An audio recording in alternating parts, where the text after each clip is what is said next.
You just sent your child to their room for the third time today, and now they're crying that you don't love them anymore.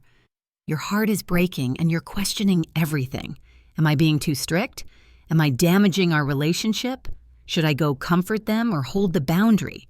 You feel torn between wanting to be the warm, loving parent and needing to teach them right from wrong. And here's what nobody tells you. This internal conflict is one of the hardest parts of parenting, and most parents get it dangerously wrong by swinging too far in one direction. The consequences of imbalance are serious. Children raised with too much discipline and not enough warmth often become either rebellious or anxiously compliant, struggling with low self-esteem and difficulty forming healthy relationships. On the flip side, children raised with abundant love but no consistent boundaries become entitled, struggle with self-regulation, and aren't prepared for a world that won't accommodate their every need. The research from developmental psychology is clear. Children need both unconditional love and consistent boundaries to develop into emotionally healthy, capable adults. But here's the problem most parents face. Love and discipline feel like opposites. When you're setting a boundary or implementing a consequence, it doesn't feel loving. When you're being affectionate and connecting emotionally, discipline feels harsh and inappropriate. So parents toggle between being permissive when they want closeness and becoming strict when behavior gets out of control. This inconsistency is actually worse than leaning too far in either direction, because children never know what to expect. Today, I'm going to show you the research-backed framework for integrating love and discipline so they work together rather than against each other. You'll discover why the authoritative parenting style produces the best outcomes, learn specific strategies for maintaining connection while holding boundaries, and understand how to discipline in ways that actually strengthen rather than damage your relationship with your child. If you're exhausted from the push and pull between being strict and being loving, and you're ready to create a parenting approach where discipline and affection aren't at odds, but working together, make sure to hit that subscribe button and turn on notifications. We share science-based parenting strategies every week that help you raise well-adjusted, emotionally healthy children without sacrificing your relationship with them. The foundation of balanced parenting starts with understanding that love and discipline aren't opposites. They're partners. Discipline, at its root, means to teach. It's not about punishment, control, or breaking your child's will. It's about teaching them the skills, values, and self-regulation they need to function successfully in the world. And true love isn't just warm feelings and affection. It's also providing structure, teaching responsibility, and preparing your child for independence. When you understand this, everything shifts. Setting boundaries becomes an act of love because you're protecting your child and teaching them essential life skills. Showing warmth and affection during difficult moments becomes compatible with discipline because you're communicating, "I love you always, and I still expect you to meet this standard." Psychologist Diana Baumrind identified 4 parenting styles based on 2 dimensions: warmth and control. Understanding these styles helps you see where you might be out of balance and what you're aiming for. The first style is authoritarian parenting. Making high control with low warmth. These parents have strict rules, expect obedience without question, and use punishment to enforce compliance. They say things like, "Because I said so," and value respect over relationship. Children of authoritarian parents often become either rebellious or overly compliant. They may achieve academically due to pressure, but they struggle with self-esteem, decision-making, and tend to be either aggressive or anxiously people-pleasing. They didn't learn internal motivation or self-regulation because they were controlled externally through fear of punishment. The second style is permissive parenting, high warmth with low control. These parents are loving, nurturing, and warm, but they avoid setting firm boundaries. They want to be their child's friend, they give in to avoid conflict, and they rescue their children from consequences. They say things like, "Kids will be kids," and prioritize their child's immediate happiness over teaching responsibility. Children of permissive parents struggle with self-regulation, entitlement, and difficulty accepting authority or limits. They may have close relationships with parents, but struggle in the real world where rules exist and not everyone accommodates them. They didn't develop frustration, tolerance, or the ability to delay gratification because they rarely had to. The third style is uninvolved or neglectful parenting, low warmth and low control. These parents are emotionally disconnected and provide neither affection nor structure. Their children essentially raise themselves. This produces the worst outcomes: higher rates of behavioral problems, substance abuse, mental health issues, and difficulty with relationships throughout life. The fourth style is authoritative parenting, high warmth and high control, and this is where the magic happens. Authoritative parents set clear expectations and enforce them consistently, but they do so with warmth, respect, and explanation. They maintain boundaries while validating emotions. They're demanding and responsive simultaneously. They say things like, "I understand you're disappointed, and the rule still stands." Let's talk about why this matters.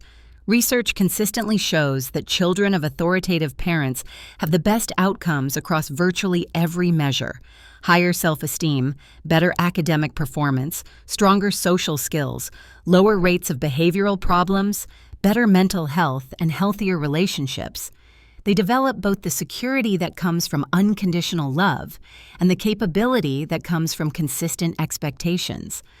The key to authoritative parenting is what researchers call connection before correction. Before you address behavior, you connect emotionally. This doesn't mean you don't enforce boundaries. It means you maintain the relationship while enforcing them. When your son hits his sister, an authoritarian parent might immediately punish without addressing the emotion driving the behavior. A permissive parent might say, "He's just tired," and avoid consequences entirely. An authoritative parent connects first. "You're really angry at your sister right now. I see that, and hitting is never okay. We're going to take a break, and then we'll talk about better ways to show anger and what needs to happen to make things right."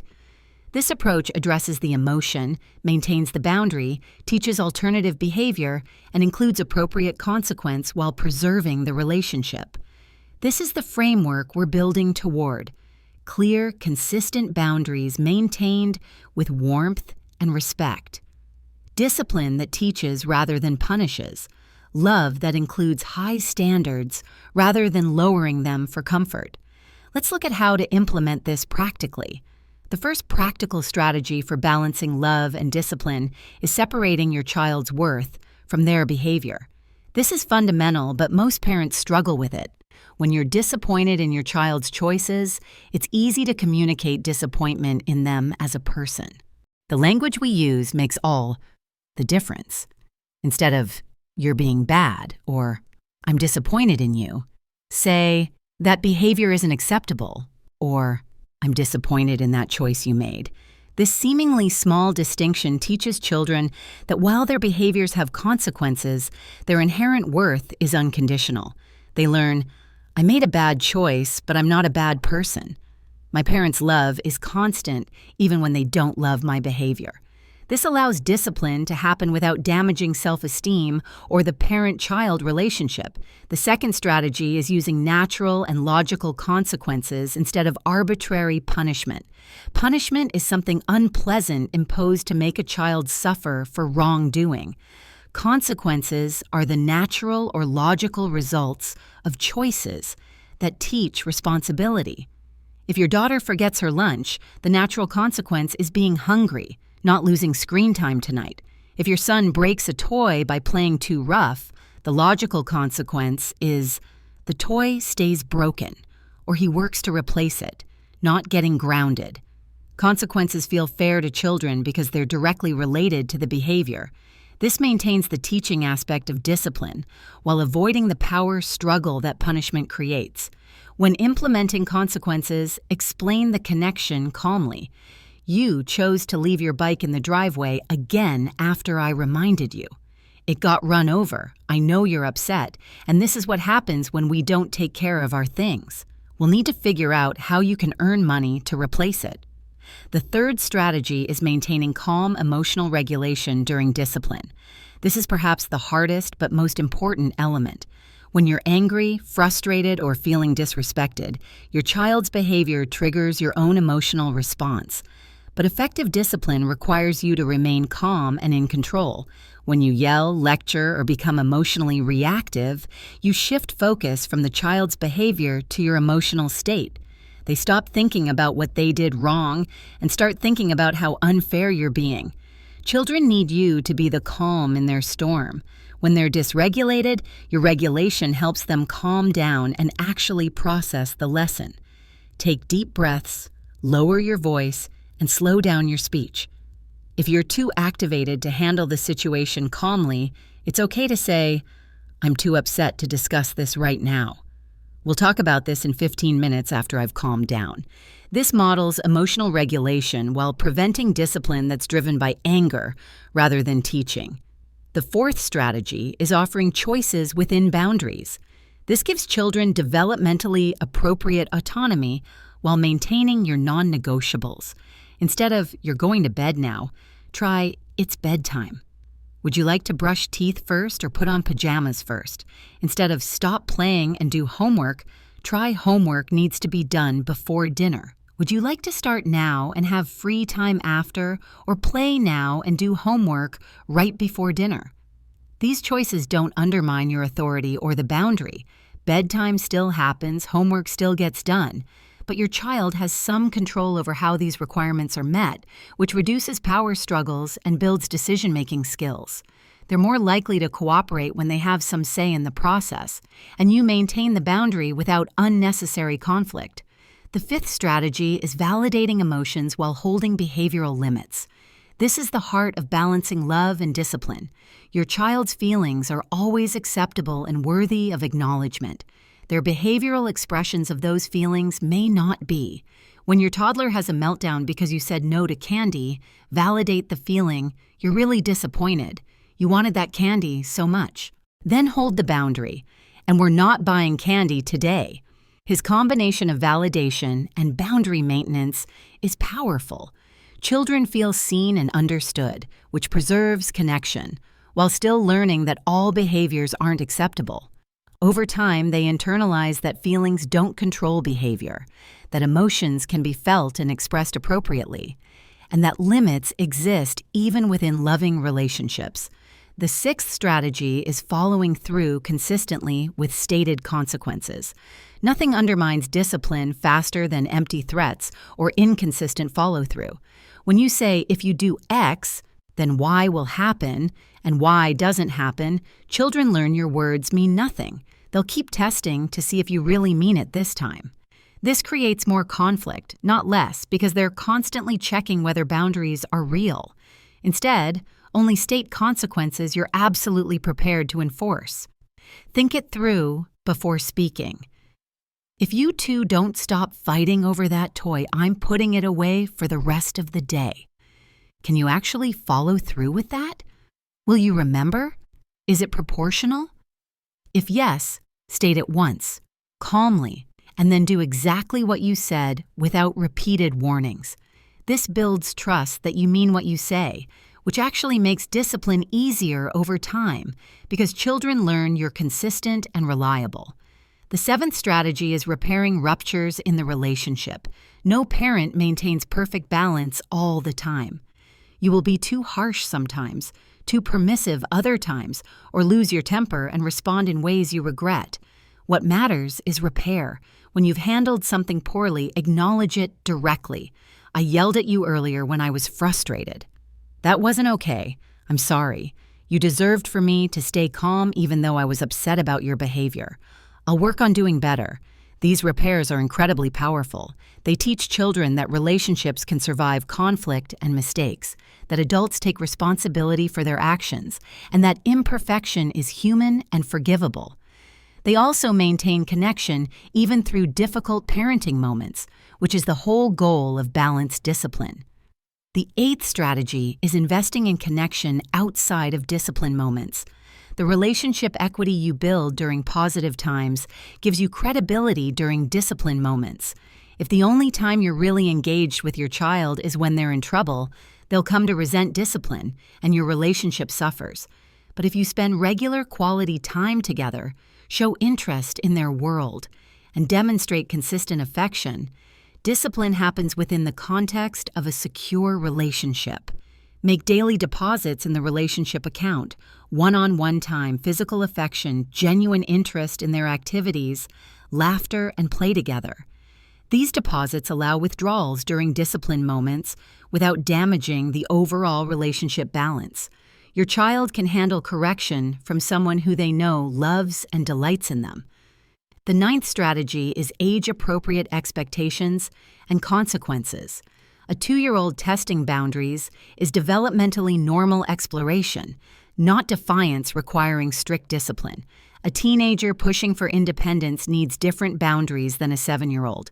Effective discipline requires understanding what's developmentally appropriate and adjusting your approach accordingly. For toddlers, keep rules simple and concrete. Use redirection more than consequences, and focus on safety and kindness. For school-age children, increase expectations around responsibility and respect. Use logical consequences and begin involving them in problem solving. For teenagers, shift toward collaborative boundary setting, natural consequences, and mentoring rather than controlling. They need increasing autonomy with your guidance, not the same level of control that worked when they were younger. The 10th strategy is examining your own childhood and triggers. The way you were parented significantly influences how you parent, often unconsciously. If you were raised with harsh discipline, you might either replicate that pattern or swing to permissiveness because you hated how it felt. If you were raised with few boundaries, you might not know how to set them effectively or might overcompensate with excessive control. Understanding your own history helps you parent intentionally rather than reactively. When you notice yourself having outsized reactions to certain behaviors, becoming overly strict or overly lenient in specific areas, or feeling triggered by particular situations, that's information. Ask yourself, what's this reminding me of from my own childhood? What am I trying to avoid or recreate? Working through these patterns, possibly with professional support, helps you parent from intention rather than unresolved wounds. Now let's address specific challenging situations where balancing love and discipline feels impossible. The first is public misbehavior. When your child acts out in a store or restaurant, you're dealing with your own embarrassment alongside their behavior. The pressure to control them immediately is intense. But authoritative parenting still applies. Remove them calmly from the situation if needed. Address their emotion. I know you're frustrated, we're not buying that toy. Maintain the boundary, and we're still not getting it. And implement consequences later if appropriate. Your priority is teaching your child, not managing strangers' opinions. Those watching don't matter. Your relationship with your child and the lessons they're learning do. Stay calm, stay connected, stay consistent regardless of the audience. The second challenging situation is when both parents have different approaches. One parent might lean more permissive, while the other tends authoritarian. Children quickly learn to exploit these differences, asking the lenient parent when they want something and avoiding the strict one. This inconsistency undermines both parents' effectiveness and creates confusion about what's actually expected. Parents need to align on core values and major boundaries even if their temperaments differ. Have conversations away from children about what's non-negotiable and how you'll enforce it. Present a united front to children. We've decided that the rule about screen time is support each other's discipline decisions in the moment, even if you disagree, and discuss differences privately. When children see parents as a team, they feel more secure and boundary testing decreases.